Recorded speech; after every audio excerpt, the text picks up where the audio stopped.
goddamn, do I not want to hear that guy. If that's going to be his tact. Just complete lack of class. Also named in some of the documents is former WWE announcer Todd Grisham. I didn't really see anything from Todd about this whole mess. I didn't really look that carefully. I'm not going to lie to you. But, that's all I've got to say about that. Pivoting slightly, talked about this a couple weeks ago that WWE is coming to Halifax at the end of April. Apparently, that has been rescheduled. So WWE is going over to Saudi Arabia in partnership with the Saudi General Sports Authority to present a Royal Rumble event at the King Abdullah Sports City in Jeddah on Friday, April 27th, which is when they were supposed to be here. So apparently, the Royal Rumble itself will feature 50 WWE superstars. No word yet on whether or not this is going to be broadcast anywhere, if it's just going to be sort of a live event type of format. I think it'd be pretty cool if they put it up on the network. But nonetheless, they did make an official announcement that the live event in Halifax has been rescheduled to go forward on August 25th, which is 5 days after my birthday. So tickets are going to go on sale on July 13th, and any tickets that were purchased for the original event, which was, it was supposed to be the Saturday, the 28th of April, are going to be honored on the 25th of August, and fans who can't go to the new event, the new time frame, will have their tickets refunded at the point of purchase. So, interesting situation. I think it's really great that despite all of this, from the looks of things, UCW is still going to get their scheduled match between Tyler Bate and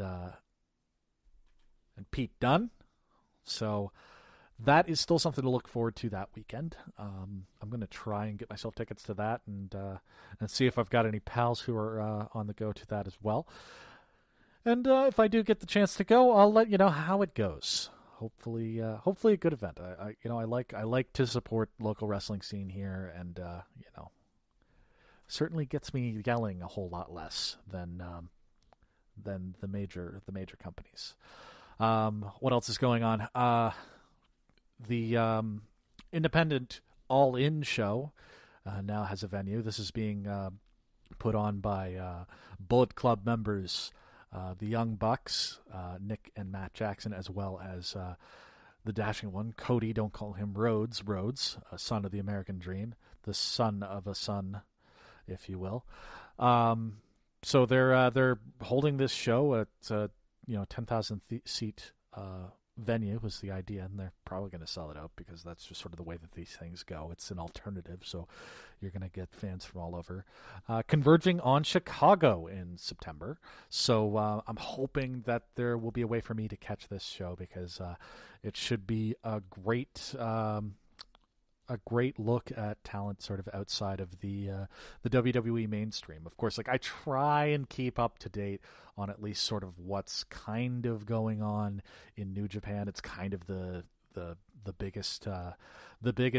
second biggest thing in the wrestling world right now behind WWE. WWE, of course, just has the massive global reach that New Japan just doesn't yet. But New Japan is growing leaps and bounds in a lot of ways. And it's becoming more and more accessible. To be honest with you, it just kind of comes down to it being a financial step that I just can't take at this point in time to support them and to be able to keep up to date on things. It's just an investment of money and time that I just don't have at this point in time. As it is, I'm not watching weekly WWE television. I'm not watching Raw and SmackDown live. I try and catch 205 Live when I can. I try and catch NXT when I can. Try and get caught up, and then I watch the pay-per-views. Of course, last night was Fastlane. Honestly, I'm recording this before Fastlane actually goes down. I don't anticipate that I'm going to have anything all that exciting to say here. It's pretty much just a placeholder until the main one, which of course is WrestleMania. I don't think anything earth-shattering is going to happen between now and then, honestly. So, you know what? I think that's probably enough. Probably broke my rule of going too long on professional wrestling, but hey, I can justify it by saying that this was mostly me cursing about Jonathan fucking Coachman. Oh, all right. I'm going to take a breath, and we'll come back with something a little bit different. I'm doing flustered this week, apparently. Last week I was positive about everything. This week I'm just doing flustered. Ranty John. If that's what you come for, you should be happy this week.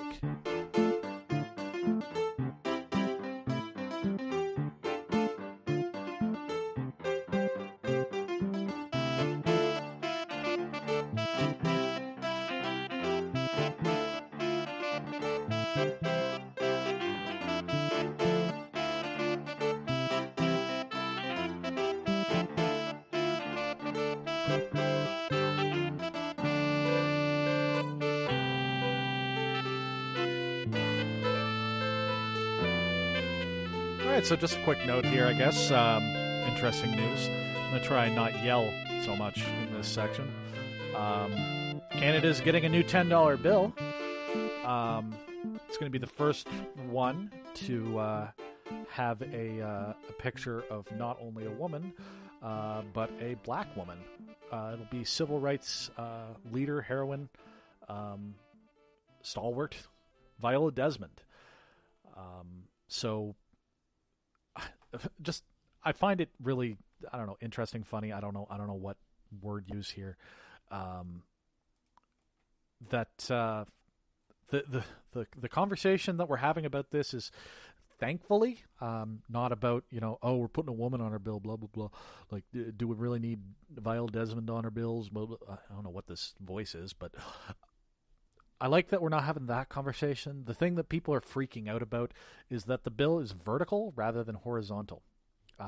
So if you're looking at the bill sort of in the standard way that you would maybe hold a bill if you were holding it out in front of you, horizontally, the picture is going to be sideways. It's going to be sort of the straight up and down. So it's more of a full size portrait, not full size portrait, but a normal sort of portrait view of Viola Desmond on one side, and on the other will be a map of Halifax. Of course, Viola Desmond is from Halifax. I think we named we do a Heritage Day here rather than Family Day in February, and I think that this year was Viola Desmond Day as well. So I think it's really fantastic that we're honoring Viola Desmond in this way.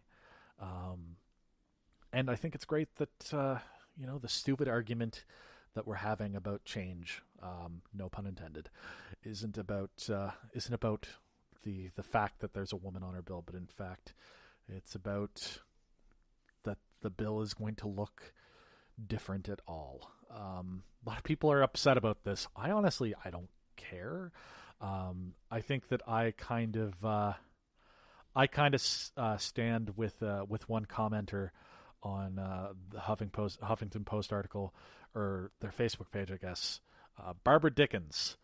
She just says, "I'd wish that our dollar would go up."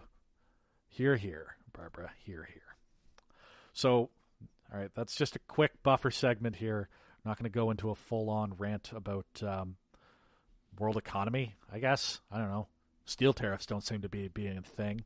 We've already talked about Trump enough today. Steel tariffs aren't going to hurt Canada, so that's good, I guess. Kind of seems like it was a pointless little steel tariff to begin with, because trade wars are now good and easy to win, apparently. I'm not going to get into Trump. I've already done Trump today. I've had enough Trump. Moving on after this, I'm going to talk about Liverpool Football Club versus Manchester United.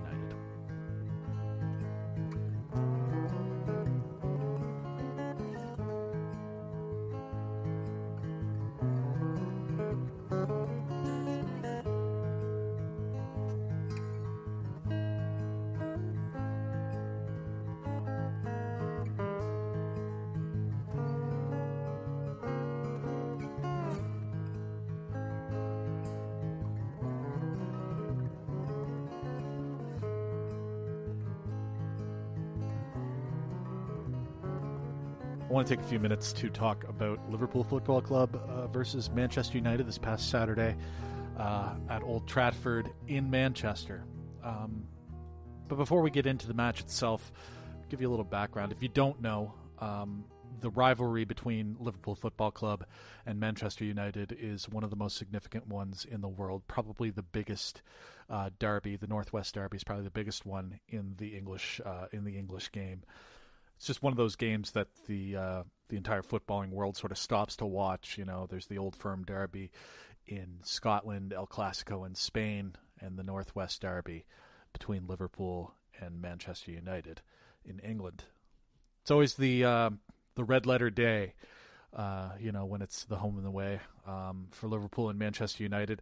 It goes back all the way to sort of a rivalry between the two cities.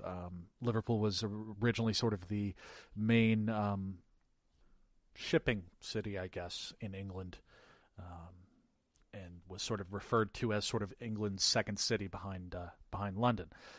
Then Manchester developed their own port. Kind of the close proximity of the two made it so that Manchester sort of came before Liverpool, so it was easier to get goods through Manchester. So there was a rivalry between the two cities before there was ever a rivalry on the pitch. Liverpool for many years were the dominant force in English football, and gradually through the 90s that started to shift more towards Manchester United. They became one of the most successful teams in the world. Liverpool still boasts more major European trophies, 5-3, I believe it is, in United's favor. Needless to say, it's one of those biggest rivalries in sports. Think Lakers Celtics, think Leafs Canadians, Manchester United versus Liverpool Football Club. It is just one of the absolute biggest clashes in world sport. But to be honest with you, I'm a kid here in Canada who kind of got into football within the last 10 years. I was never a huge fan as a kid, and even if I was, it wasn't the easiest thing in the world to watch when I was a young person. Not the sports channels didn't necessarily carry it. You had to have very specialized packages in order to get a hold of English Premier League here in Canada. Now, if it was going to be any game that they were going to play, it was probably going to be Liverpool versus Manchester United, something along those lines. It would be the big teams, the traditional big teams that would get any coverage here. It's gotten a lot better over the years, but I not only do I not have the same sort of tie to the city as somebody in Liverpool or Manchester would, I don't have the same historical background as well, and I didn't grow up